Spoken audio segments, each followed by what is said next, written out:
So again, we're going to be hesitant to dip a toe in that slavery pool. We're not quite sure that's the avenue we want to go down. But once we take the first bite, you eat the first Lay's chip, England will be the #1 predominantly leading slave-owning country in North America by 1700. We will unfortunately go nuts for the slavery pool once we dip our toe in. But it does take us a little bit of time. Not only are we not sure about these people, this whole African slave trade as a whole, initially we're talking in the very early stages, but also their slaves are expensive, people. Like they're more expensive than you would think in this day and age. In the 1600s, anybody have a guess? I don't care if you're wrong. Of how much a slave costs? Maybe 1,000. You're close. 1,200. 1,200. That's a good guess. 1,200 is the average price for an adult male. It's so weird to say. But I mean, they're expensive, right? And we need a lot of labor. So I mean, there's a few reasons we're like, nah, of course, and then we go crazy for it. But we try things like this instead. This is why the indentured servanthood is created. Because a lot of people, again, if you can pay your way and your family's way, you're not going to leave them behind usually forever. If you can pay your way, you can take advantage of the headright system. But again, a lot of people can't afford to do that. A lot of people can't afford to pay their way to the new world. They're that broke. They're hanging on to laugh by fingernails, right? So this is your answer. You would become a contracted laborer. Someone in the new world would hire you. You would go under contract with somebody, normally for about 4 to 7 years. And if you become an indentured servant, hashtag a contracted laborer, your new boss would pay to have you come to the new world. He would pay for your trip to get there. He would get you there. And then, so then you would work for him for however long your contract was. The average was 4 to 7 years. And then when your contract had expired, you'll negotiate it. You could either renew it and keep working for him as an employee, as a laborer, or your life was your own. You could go do your own thing at that point. But you know what? It got you there. It got you there. You had a job. You got paid something. I can't tell exactly how much you got paid. It was, individual subject. But you got a little bit of money, so you could save up so that when your contract was over, you had some income to go start a new life, right? Or if this worked for you, if this is what you knew and you were good at it, because guess what? He also gave you a house to live in. He provided you clothing. He provided you food. So this was a win-win, and that got laborers in the New World to cultivate tobacco, right? But eventually, everyone who wants to do this will have. And we still have people coming over to grow tobacco. That 3 million grows 20 million. And eventually we just need more labor than what we've got. So we will dip our toe in that slavery pool. And I'm going to skip this, by the way. Don't worry about it. I'm actually going to have you read about Bacon's Rebellion, if you want to jot a note down. If not, it's on the review. Read about Bacon's Rebellion on your own in your book. And we're just going to stick with the slavery topic. Because slavery in the 1600s will absolutely explode in North America. Now again, the Portuguese will be the first for a very specific reason in this situation. So we have this continent called Africa, right? We have discovered it. We know it's there. This is a great eraser. Look at that. We know it's there. And we've been to the northern tip of Africa before. It's kind of like the Mississippi. We have been there. We have been to the northern tip. Gold, spices have been found in the tip of Africa, but nobody had gone past the tip of Africa. This is what Africa now looks like, right? Nailed it. We've been to the tip, but all the natural resources that we found, we have cleared out. No one has gone further down because nobody knows what to expect. The further in you go, you don't know people, animals, desert, etc., etc. It is not smart to go into the unknown by land and get yourself too far inland and get yourself stuck if something were to occur. Going down the coast is always wisest. However, that has also been a massive problem up until this point, because the coast is incredibly rocky. Perfect rocks, right? Again, nailed it. It's incredibly rocky. Ships, even big or small, are heavy. It's hard, they're hard to navigate through tight corridors, especially with vicious, hard-running currents. Very strong moving currents. Every ship that tried to get down the coast, due to trying to navigate the coast, navigate the rocks, the strength of the current, usually really run sunk. No one we had not been able to get down the coast of Africa to this point, right? It doesn't quite look like that, but you get the point. There's a reason that wasn't in our major, people. So anyway, considering what we found in the northern tip, we can only imagine what's in the heart. If we can get down the coast, what else we'll find? So a man by the name of Prince Henry the Navigator, who, by the way, we talk about him in Western Civ. Guess what? He never spent a day on the ocean himself. Yeah, his nickname was Prince Henry the Navigator. Sets up this competition for the first people. It's a competition. There is a prize. There is a reward for the first people who can figure out and solve this problem and figure out how to get down that African coast. So this is throughout Europe. Anybody who gets there, guess what? You win a prize, right? The Portuguese are the first to figure it out. A lot of ships in that day and age were built from, everything was built from wood, but not always the most durable wood. There's a lot of wood, you do run a ground on something and it would crack. You would spring a leak. Tree rosin, sap would be used to spring it, but wood just wasn't, most wood wasn't durable in that day and age and could handle this type of situation. Well, there is a type of wood that I actually had a student, and before I give this away, I actually had a student write a paper back when I had the freedom to assign you papers. I used to let you guys pick your topics.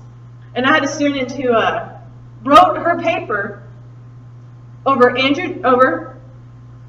hickory trees. Go with me, because she also, not only was she wrote it over the hickory tree and what hickory was used in this day and age, she tied it to our president, whose nickname became Old Hickory. Because he was seen as being as tough, as strong, as impenetrable, as durable, and just, every characteristic of a hickory tree. Tornado blows through and destroys everything, but the hickory trees will still stand. They're that strong, they're that tough of wood, and they're light. Anybody know what president's nickname was Old Hickory? His initials are AJ? Very good. Andrew Jackson was named Old Hickory, as we will see when we get to chapter 11. Using hickory wood, they build this type of ship known as a caravel.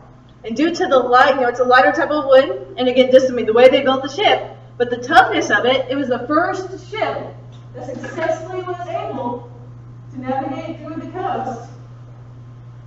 And the Portuguese were the first to step foot into the heartland of Africa. Now, very quickly, they will discover people, right? People will be found. And again, it's just like with the Native Americans. It's shocking for both sides. Africans had never seen people that looked like the Portuguese, and vice versa. We had never seen Africans before at all. So, and again, different lifestyles, different cultures, different traits, different characteristics, different skin colors. There's a little bit of hesitation. There's a little bit of fear on both sides. There's a little, but also there's obviously, when both sides appear to not be hostile, there's a kind of curious friendship per se. Now, the Portuguese just won't move into African camps and live inside of them, but they do set up, they do continue to set up camp, they're scouring, and they do take in and witness the African culture. And to the Portuguese, they notice something quite interesting. How are we on time? Do I want to hit this next slide?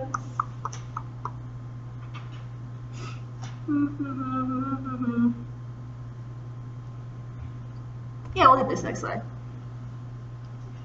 So the long story short, to the Portuguese, it appears that Africans are enslaving other Africans. And this is the case technically. Again, there is some type, and we're going to watch a video, not today. When I see people next week, we're going to watch a video over the triangular trade, in which they call the type of slavery that happened in Africa chattel slavery, where so slaves that were captives, from other tribes, other tribes that attacked each other. If you had been killed, if you had taken captive, you were turned into a slave. But it was a much more domesticated type of slavery, in which it was more kind of the slaves were part of the household. kind of almost like a butler or a nanny or a cook per se, and the brutality of what we're going to do to these people. Every historian credits it was not the case. I mean, it may have happened a little bit, but universally it was not the case. Portuguese don't care about the brutality aspect of it. Portuguese are noticing that Africans are controlling other Africans. Well, guess what? There's this huge need for labor inside North America. And a great way to make money is in people. It's embarrassing, but unfortunately in this day and age, it was a reality. So not only are we there, do the Portuguese start taking natural resources, or taking the natural resources, the Portuguese will start attacking African villages with the goal of rounding up as many capable people as possible. Large percent were women, believe it or not, in their childbearing years, because if they can have children, that's free slave, right? That's a specific point. So adult men, obviously, women in their childbearing years, and teenagers per se, we'll call them young adults. Elderly, disabled, young children were left behind. Just those that they could make a profit off of would be taken, and for up to 300 miles. I mean, up to 300 miles, depending on where they found people. They would attack. These people they would be taken captive, and then they would be handcuffed. Their feet would be handcuffed, and their hands would be handcuffed upside down. But then they would put this big metal chain, or dog collar, I should say, around their necks too. And then there would be a chain that connected from their neck to their hands, and their hands to the feet, so that they had no freedom to move. I mean, they couldn't look around, they couldn't move their head. I mean, they were held here, they were held here, they were held here, and they would be marched across the continent until they hit the ships. On the ships, they would be packed into America. They would go to be sold into slavery. Now, it becomes known as the transatlantic slave trade, but it is also known throughout history as the triangular trade, as we will see, because you have, I know the board's wet. No, come on, Mark. It's not that bad. I'll be cleaning this very minute. You got Africa down here, you got Europe, I know it's wet, come on. Yeah, Europe up in here. I'm not gonna write this for. That's not what I'm Drive. There we go. We got Europe up in here, but then we got North America and the Caribbean over here, right? This needs to be higher. So Africans will be taken from Africa to the New World. Stopping first in the Caribbean, as we will see, to see who made these new slaves, then on to the coast, where they were sold off in slave auctions. And then all the money and the goods and materials that they got in exchange for people would then be taken back to their country and their sponsors over in Europe. And also, so about 95% of slaves will be dropped off here. 5% of Africans will be taken back to Europe and sold into slavery in Europe. And then, once they've undocked and sold, then we've dropped everything. Back to Africa we go for the next group. So it makes a triangle, per se. So it's also known as the triangular trade. And this part right here is referred to as the Middle Passage. And for all Africans who go through this process, they said right here was the worst hell they will ever experience in their entire lives. We're going to spend a good amount of time. We're going to watch a video that really talks about the Middle Passage.